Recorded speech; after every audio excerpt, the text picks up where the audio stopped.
So I watched the the third episode, I believe, of Dark Side of the Ring on the collision in Korea, and I have to definitely say that for a lot of us that may complain about how America is sometimes and how we feel, about our government and their leadership and all that.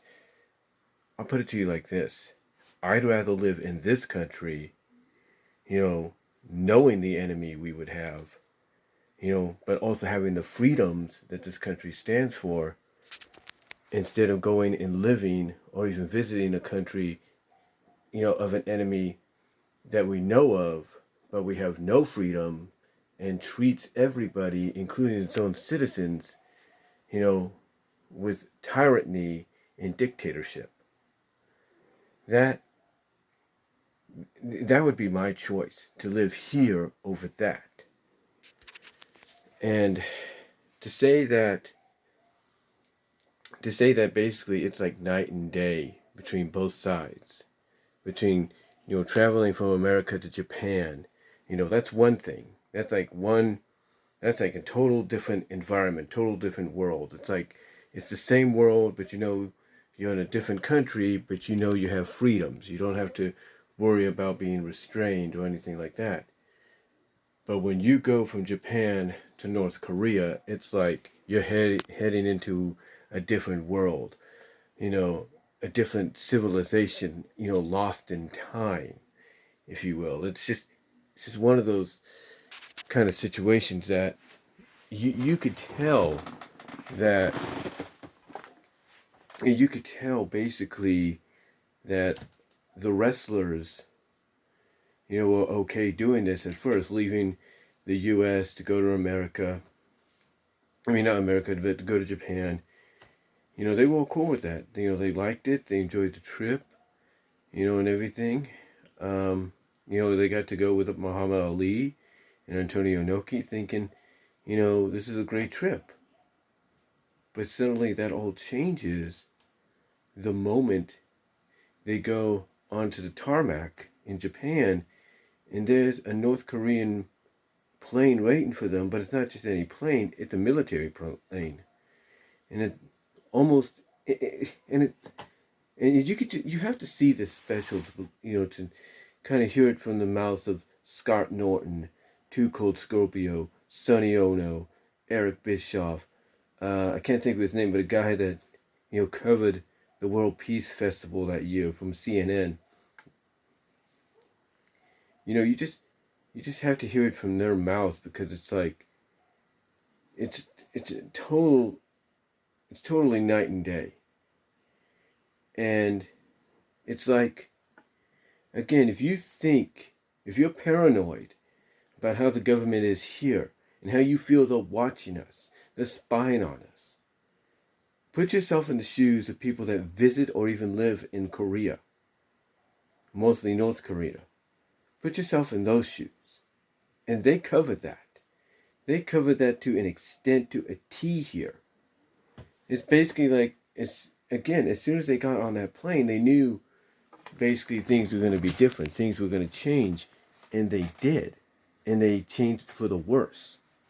Because the moment they got off and they were, getting off the plane, nobody was there to greet them. They had to leave. They got off on their own. Nobody was there to help them.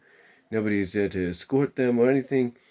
The only thing that they did was walk into this building that, as Scott Norton put it, had dust ye high. And as soon as they walked in, they were met with hostility. A lot of the stuff was rummaged through. Suitcases were open.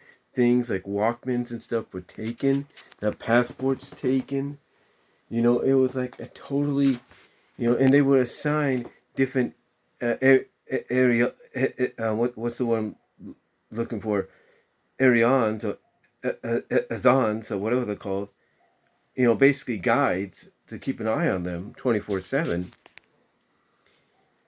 And they were split up into two, and like I said, both and the two pair. And after the split into two, I should say, that assigned these Arians, whatever. And let's just put it this way: it's basically like, they tried to adjust. Like, even for the 4 days they were there, you could tell that they tried to adjust, but they started noticing things. They started seeing things. The moment they got on the plane, for some of them, they started noticing it. The moment they got off the plane, and the moment they were taken to the hotels and everything, they noticed that something was not right. Something just was not good about this. And it's because they were watched 24/7. They had guards watching them, escorting them to the hotel rooms and watching them. Like, Scott Norton went to go talk to Hawk, and he would have a guy follow him. And the guy that was at Hawk's room would be not that far away from him. It's like they couldn't do anything. And when they tried to do something relaxing, when they went downstairs at the hotel they were staying at to play some pool, you know how you accidentally shoot the cue ball off sometimes the pool table? Okay, you shoot that off. Big mistake. It's not a big mistake, not a big deal. Just go pick it up, or somebody goes, picks it up, puts it back on your table, that's it. They did this, and the military guys that were watching them, allowing them to do this, got pissed to the point that they took away the cue sticks, slammed the balls back on the table, if you will, and told them to get back to the rooms, escorted them back to the rooms. And Scott Norton was pissed doing this. He wanted to rip these guys' heads off. That's how mad he was. And it wasn't just that either. You could tell there was tension going out. Not out, but there was tension going around. Especially when it comes to someone like Too Cold and Hawk. See, Too Cold apparently had problems behind the scenes with Rick. Hawk tried to be, I guess, respectful to Rick. Too Cold weren't having any of it, and that led to them getting into several altercations throughout the trip. And one could assume that it had to do with the tense environment they were in. And, thankfully they were able to squash all that before anything bad happened, because Scorpio was thinking, thinking like street thoughts now, like gangster thoughts now, of, hey, I'm going to get this guy back. But thankfully, thank the Lord, they squashed it. They squashed it and everything before they got home. And Scott Norton, he couldn't even, talk to his wife, couldn't even talk to his wife on the phone for as long as he wanted, because when he tried to explain to his wife what was going on, she didn't believe him because she thought he was out partying. And instead, instead that wasn't the case. He was trying to tell her what was going on. He was trying to tell her how much of a dump the place was, us and everything. And the moment he said that, all of a sudden the line goes dead. And he's thinking, did she hang up on me? But no, it's not that. As soon as the phone goes dead and he throws the phone on the bed and everything out of frustration, he gets a knock on the door. And it's the North Korean military, if you will, escorting him to a room down the hall, somewhere secretly in the hotel, where he meets up with this guy who's basically like the head honcho in charge of this group of militants. And he basically gets in Scott Norton's face and tells him, you don't talk bad about our country superior, da, da, da, da. So finally Scott, got the message. He was like, look, I'm not gonna, I don't want to, cause any more trouble, because he knew they could just shoot him dead right then and there. But he backed up. He said, look, I don't want any more trouble. And after Antonio Inoki and others were able to kind of talk to the people and get him out of there, he left. And basically what it all amounts to with these wrestlers was, they did what they had to do. They went to dinners that they were supposed to go to, celebrational dinners, honorary dinners. They went and toured certain monuments and all that, as well as pay respects to the fallen leader that passed the year before. They did everything they were supposed to do for publicity and propaganda for North Korea when it came to North Korea, I should say.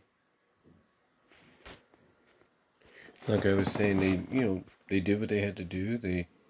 I think that I was saying So yeah, they did what they were scheduled to do. They were asked to do. They were escorted. Like I said, Scott Norton, um, like I said, he was he was taken unknown to an unknown area in the hotel, and like I said, went through all the things that he did before he was let go. And basically, they throughout the trip, you know, they, they did what they did. They went to dinners that they were supposed to. They honored, past leaders. Even the recent leader that had passed. Basically, from what you get out of this is the fact that when you hear each of them talk about this, even though, they love the idea that, they performed in front of 190,000 people 2 nights in a row, even though they can brag about that, Scorpio saying he can brag about the fact that he did something like that Hogan could never do, and everything, and even though they were in awe of the spectacle of the proceedings, the showcases that took place before the wrestling event itself. Even though they, even though they said good things about that, everything else was not so good. Everything else was a nightmare. It felt like they were in a prison, is what they were. They felt like they were in a prison that they couldn't wait to get out of. They basically felt like they were in a hellhole. In fact, that's what Scott Norton said. It felt like living in hell. And, they just couldn't wait, to get out of there. And when they did, a lot of them were happy. I mean, the moment they finally were able to get their passports back and everything, and and be on the merry way, be on the merry way, if you will. The moment they left Korea and got back to Japan, Ric Flair was, in his $10,000 suit, you know, alligator shoes, whatever. Got on the literally got on the pavement and kissed it, and said he loves Japan because, again, the big difference is night and day between the two. It's a big difference, between the two. But yeah, it was just a situation to where, again, for those that complain about how crazy it gets sometime here in the U.S., how, they feel that the government here is watching us, you know, try living a day in North Korea. Try living try living a day in North Korea. Try dealing with what they had to deal with even to this day. Try dealing with that. Then let me hear you complain. I mean, it's just one of those situations to where you're just glad to be living in a country where you have freedoms. You don't have to worry about being spied on or anything like that, despite the paranoia that gets thrown around about that. Again, after you watch this, it gives you a better appreciation of living here and looking at the fact that the paranoia you have here about the government is nothing compared to what it is like over there. It's nothing. I mean, Bischoff basically, he said that the morning after they got there, he got up. The morning after they got there, he got up early to go jog because that's what he wanted to do, because he wanted to, just get out, get some exercise. And every North Korean man and woman and child, parted like the Red Sea, or basically ran from him because they were scared. Because they had never seen someone like Bischoff before. They'd never seen him. And again, it was things like that, along with other stuff, that got Bischoff thinking, okay, this is probably going to be a lot, this probably won't be as, peaceful as it's being let out to be. So yeah, they covered everything, and like I said, despite the positives they did give the overall festival itself, like the spectacle and everything it had, and the performing in front of these large crowds, the overallness that outweighed it was the negativity that they talked about when it came to being there. I mean, Antonio Inoki, he did a great job in trying to get it all together to also help him politically, but unfortunately that didn't go the way he wanted, despite despite getting the having, I guess you could say, successful turnout. It didn't help him politically, in his run for the Japanese Senate or something like that, or Japanese Congress. But yeah, besides some of the positives, most of them are outweighed by the negatives that were talked about here.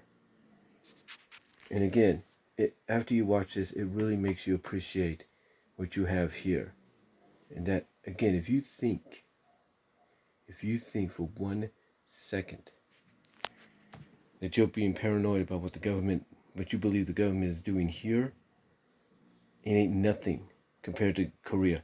In other words, again, like I said, if you're paranoid, paranoid about our government and what you think they're hiding or what they're spying on, then you try living a day or a moment in North Korea, then tell me otherwise. But yeah, they went over a lot of stuff here, and all I could say, if you have not seen it, check it out. It's on demand on Vice. It'll probably be put up on YouTube eventually by a few others, including Vice. But yeah, check it out. It really definitely highlights the difference between the U.S., places like the U.S. and Japan, compared to North Korea. So yeah, check it out. Next week they're going to talk about the Ultimate Warrior, and we'll see what they say that the WWE has yet to say themselves on that. But that's just my review on Dark Side of the Ring, Collision in Korea, episode 3, I believe. And I will talk to y'all later. Take care. God bless. Thank you all for watching. I am out.